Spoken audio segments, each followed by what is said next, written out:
folks. How are you? And let's get a move on, I guess. Let's get it on. Terrific Tuesday. Hi. Hi, Nina. How are you? I'm good, Karen. We missed you last week. I kind of missed doing the radio. My trip sort of fell through last minute, but I knew we had a sub lined up, so I didn't go. But I was listening to the show halfway to work, or driving to work, listening to the show. I ended up going to work. I didn't take the day off. Yeah. Kids were still in camp. It was busy. Right. And I had a little tinge of nostalgia, I guess you could say, listening to you. We missed you. You sound different on the radio than you do side by side. Right? They do. Yeah, it's funny. Yeah. So let's get right on it. We have a early guest this morning. Normally we aren't blessed enough to have. We're chit-chatting away. Exactly. So Matt Sirni, good morning. Good morning. How are you guys? Your title is, you're going to have to stay close to the mic. I am superintendent of Little Cemetery. Right, welcome. So I saw a little article in the Freeman yesterday, and you wanted to come in and expand upon that and talk a little bit about what's going on at the cemetery. So I do. Why don't we jump on in? We are hosting an open house at a crematory this coming Sunday, from 1 to 3 in the afternoon. And it's an opportunity for people to learn about how cremation works. I've kind of discovered that people have it's a mysterious process to them. Absolutely. They don't understand. Me too. And it's. I'm glad you're here. Yeah. We like it to be, very open for people, very transparent for people to understand what the process is, how things work. And we're normally closed on Sundays. We don't perform any cremations on Sundays typically. So it's a great day for us to open the building and let everybody come take a tour through, see what all of their options are. There's a kind of a new, not a ceremony, but an opportunity for people to do what is called a witnessed cremation service. The building has a beautiful living room. So let's go back a minute. So within the last couple of years, you guys built a brand new facility. It's a beautiful building, board and batten. It's nestled into the beautiful woods there. It really is. It really is. The building's about 2 years old. Completely modern facility, modern equipment. A machine that performs a cremation is called a retort, and everything is modern, state of the art. It's impeccably clean. I have a fantastic staff that takes excellent care of the crematory and of everyone that comes through the crematory as well, which obviously is critically important. And I didn't realize, and I believe you brought this up at one point, Cameron, that between Albany and possibly Westchester, we're the only area that has that state-of-the-art crematorium. Is that correct? We are certainly one of the most modern facilities around. The next closest crematories to us would be Newburgh, Poughkeepsie, and Albany area. So we're it for Ulster County. Yeah. Now, you said you have a chapel. So let's just walk through. So I have a loved one that passed, and typically you could contact, they're in, a funeral home, a funeral director. Correct. And they step in from there. Now, do they, old grandpa wanted to be cremated. You tell the funeral director that. Do they contact you? Like, what's the typical process that a family would expect? So yes, if a family loses a loved one, or if they're planning ahead, pre-planning a funeral, they should absolutely have a good relationship with a local funeral director. We work with all local funeral directors. The local funeral directors themselves do not perform cremations. They utilize us. So yes, typically the family deals directly with a funeral director, and then they contact us, and then together we can discuss what exactly that family is looking for. So oftentimes, funeral director will bring us an individual to be cremated, and thank you. And the family will have that input as to what do they want to do. Would they like to be present at the beginning of the cremation process? Would they like to hold a service at the crematory, because we have the facilities for that? We often have clergy in with the family. And they can be present for the very beginning of the cremation service. Our building is set up basically as two separate rooms. There's a family room, kind of a living room setup with a glass wall where we can raise the drapes so that they can see into the crematory, so that they can see the very beginning of the cremation process. or they can come right into the crematory and be a part of it. I like to compare it to a burial, a graveside service. It's really the same thing. It's a family wanting to be involved for that final disposition. They've walked with their family, with their loved one through the process. Maybe they've been at the hospital or the nursing home or whatever. This is allowing family to walk through that final step of saying goodbye to their loved one. I mean, it certainly offers closure, like a moment of closure where Exactly. All right. Most families are used to the burial process. How we have graveside services and things like that. All of us are used to that, but cremation is increasing at a really dramatic rate. As recently as 1980 or so, it was only 9% of all deaths resulted in a cremation. Right now, we're up to 56%. Wow. Oh, that's a big jump. And it's anticipated to be 70% by 2025. What do you think's driving that? A lot of things, I think, this gives families a lot of freedom. They don't have to make every decision right away. By performing a cremation, they can take their time to decide on what is the final disposition. Where do they want their loved one? Do they want to bury? Do they want to have a niche in a local community mausoleum like ours? Yeah. It gives them a lot of options. Let's talk about that for a moment. Certainly portability. Once you inter a loved one, they're there forever. And if your family is planning on retiring down south and you're moving away from your home community or something, or that's right. a very permanent decision. Now, and that so offers a bit of transportability, I guess you could say. Now, the mausoleum, I've seen it. I've been in it, but how does that work? Do you have to buy a niche? Do you how? Correct. What does the family do? Just like a family, you have many options when interring a cremated remains. So within the mausoleum, we do have crypts, which are typically for full casket entombments. Oftentimes, there will be families that some people do not want to be cremated, and some that do. So cremated remains can go into a crypt with casketed remains, or they can have a cremation niche, which is a smaller spot within the mausoleum that we can inter cremated remains. Then, of course, you can still bury cremated remains. The one thing that I always like to encourage people is do something. I speak to people regularly who have someone's cremated remains in their hall closet. And that's everyone deserves a resting place. Mm-hmm. And it's also good for future generations. So we do a lot of genealogy work with people. And for future generations of your family, it's important that each person have a final resting place so that history remains intact. Mm-hmm. Interesting. Now, are there any? It's growing very rapid in 30 years. It's quintupled in popularity, shall we say? Is there any religious or ethical reason for that? Do you think does it correlate to? First of all, or do you know? I don't want to put you on the spot. Are there any religious prohibitions? Can people of all faiths? So we certainly welcome people of all faiths. And we handle cremations for everyone and anyone. There are certain religions that we don't see cremate often. And that's probably because within their own tenets, there's some correct. Thing. Okay, Muslim community, Jewish community, we don't see cremate often. Okay. It does happen, but not often. Then there are other faiths that exclusively cremate.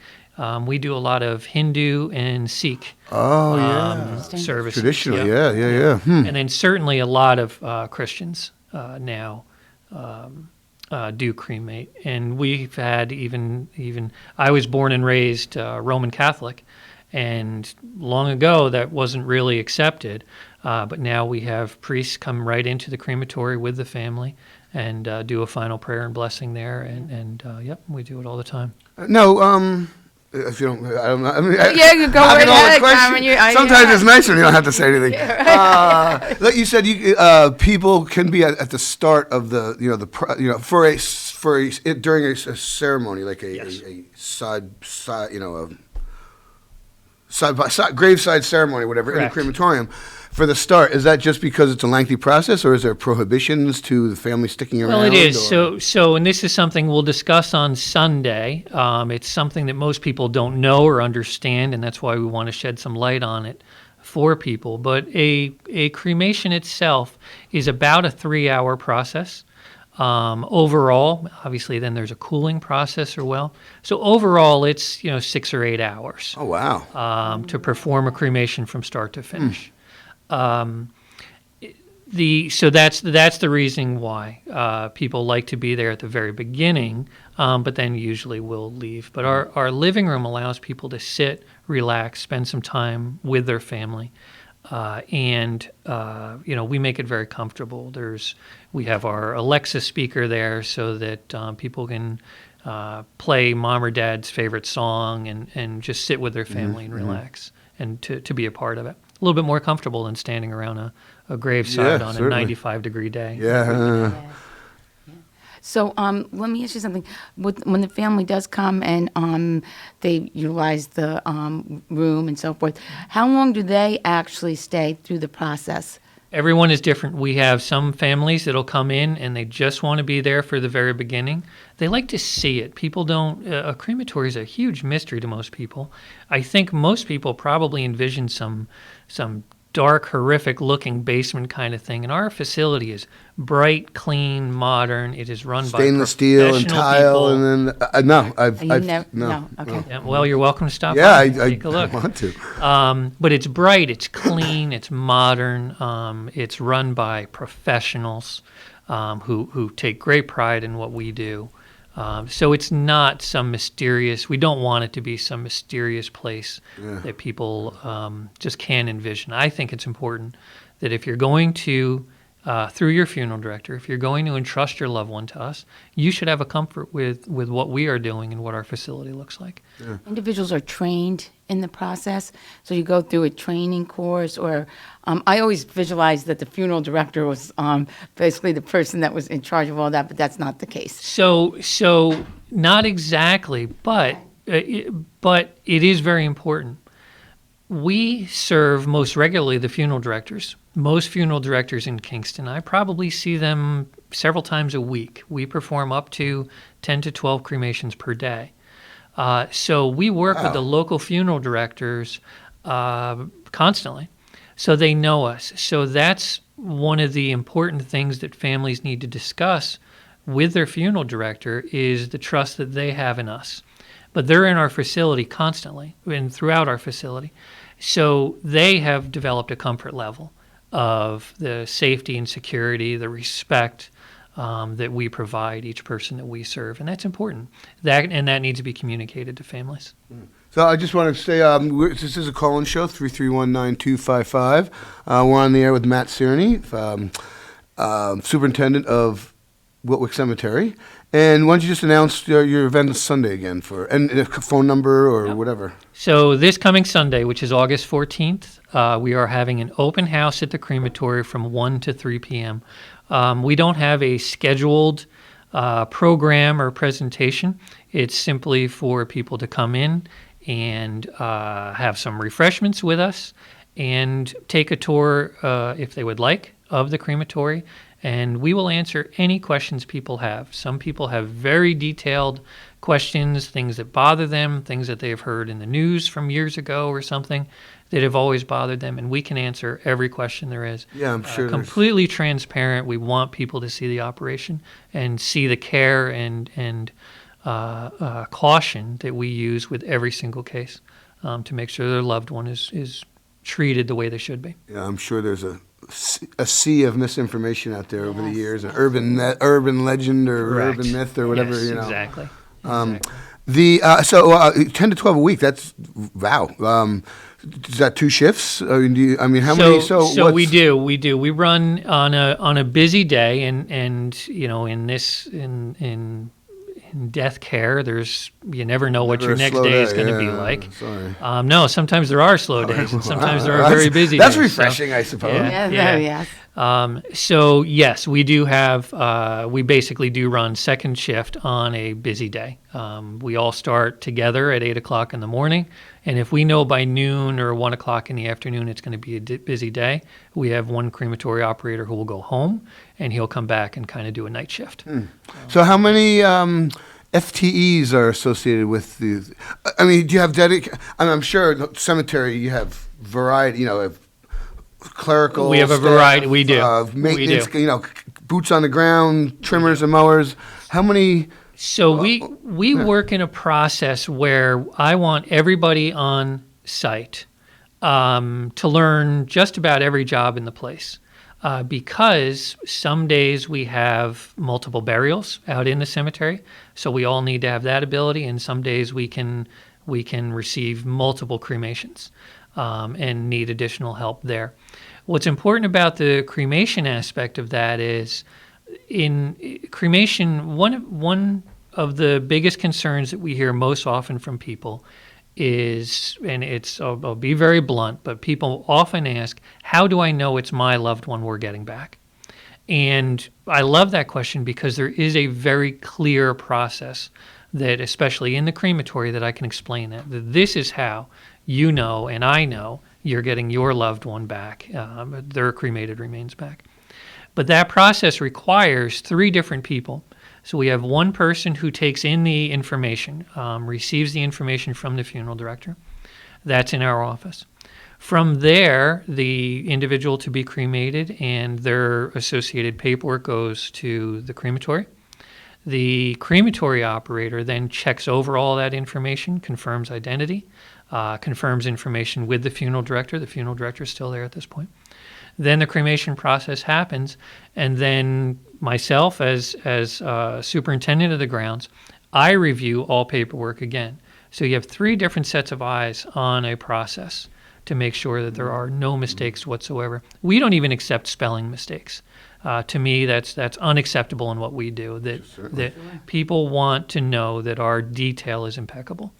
So that's what we strive for every day, and that's everyone involved, everyone in the I'm cemetery. amazed what, as a superintendent of a cemetery, all of your responsibilities. So maybe you could speak a little bit to that. Like you oversee the burials, the crematorium, the actual maintenance of the cemetery. You got three changes of clothes at work. You got a suit. You know, it's Yeah, right, it You got is- a suit. it You is- got. if you were to open the closet in my office, it's exactly what I have. Yeah. Well, I mean, because you have to. I mean, you could be on a tractor in the morning and. For me, know- me, that's my favorite part of the job. If we're busy in the crematory, I'm operating in the crematory. If the office is busy, that's where I am. If the guys outside need a hand with something, I'm out there as well. So it is one of my favorite parts of the job. Absolutely. Is that there are no 2 days alike. Yeah, that's great. But I really act as chief executive of the organization, so I handle all of the budgeting, all expensing. On top of everything else. Yeah, but that's. But I have a great team, so I don't. How many people are on your team? So right now we have 5 that are on our team. We are actually hiring right now. We are growing, as I said, as cremations pick up. We need some additional help to keep our service level where we want it, and we are expanding. In the near future, we're going to be doing an addition on our mausoleum, specifically for new cremation niche. Okay. So we are growing, which is actually very important for a cemetery. I think all of us have seen cemeteries around that you can kind of see a decline going on as less people choose burial and as volunteer boards of directors age out. There are cemeteries around that really struggle. Yeah, I mean, and there's even Kingston, the Mount Zion Cemetery is almost a mystery back there, and across the river in Milan, I have 2 summer camps. I go back and forth between all day. And on Milan Hollow Road, there's this little ancient-looking cemetery. Right on the side of the road, like 2 feet off the side of the road, built into the hillside, there's the receiving crypt. Big steel doors, brick arch, and that thing is impeccably maintained. I'm not sure how active it is, but cemeteries have to be around forever, and they are. That's an excellent point. 100 years from now, that you're. Could you speak a little bit about that? Like who bears that cost and whose responsibility for it? It's a great question, and it's something that we take very seriously. And thankfully, my board of trustees, Wiltwick has a history of excellent board of trustees who thought long term. So we maintain a very healthy balance in our long-term investments. Much of that is required by New York State now. Because cemeteries cannot run out of money in the future. Where cemeteries will start to struggle is when they run out of land. That's the business we're in. We have to have land to sell. We have to be able to perform burials. That is where our income comes from.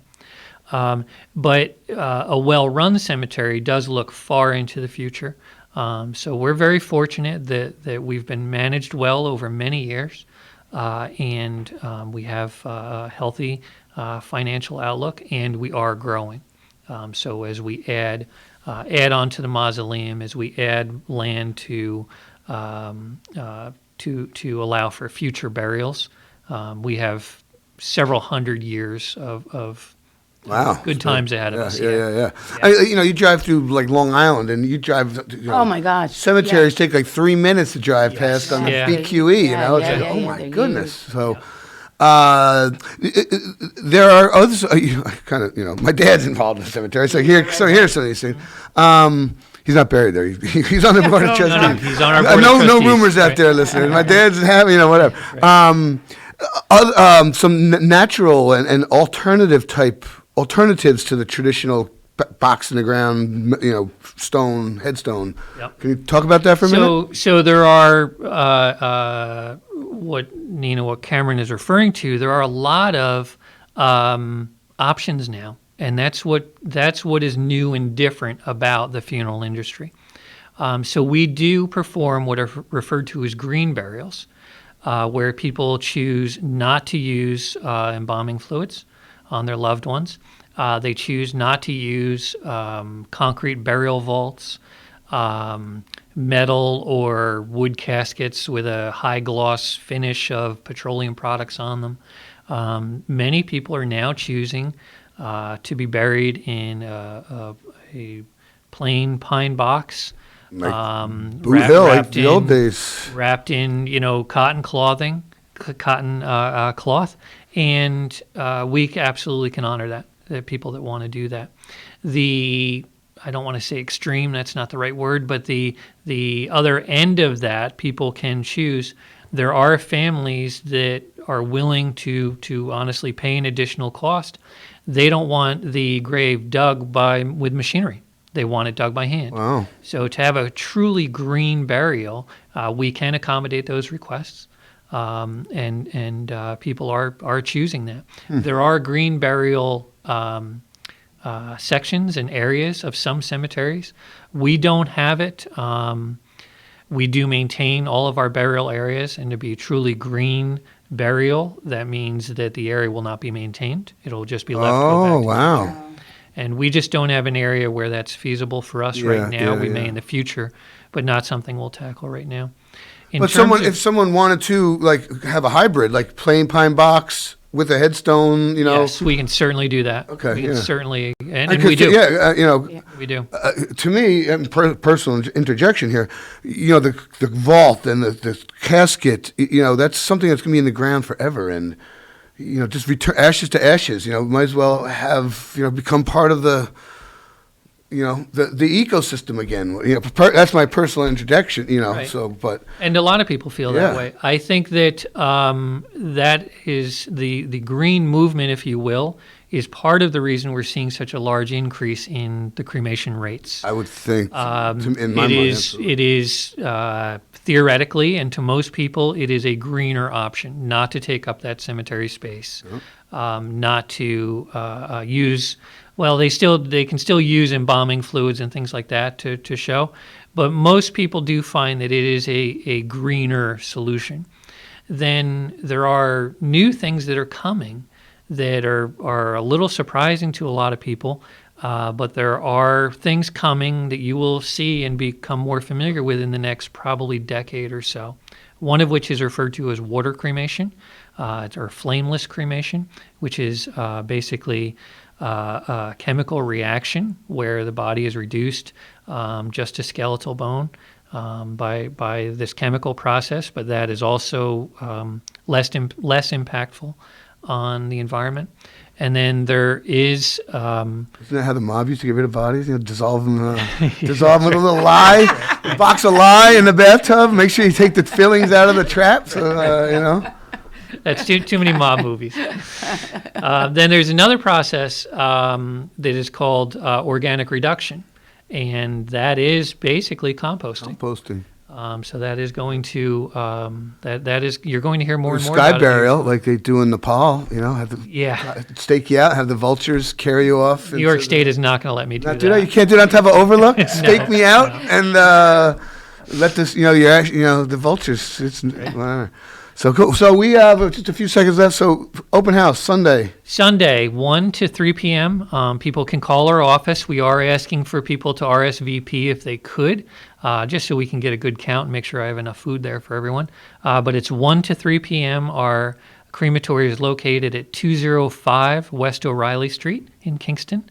Everybody kind of knows that area is the back entrance to Benedictine Hospital.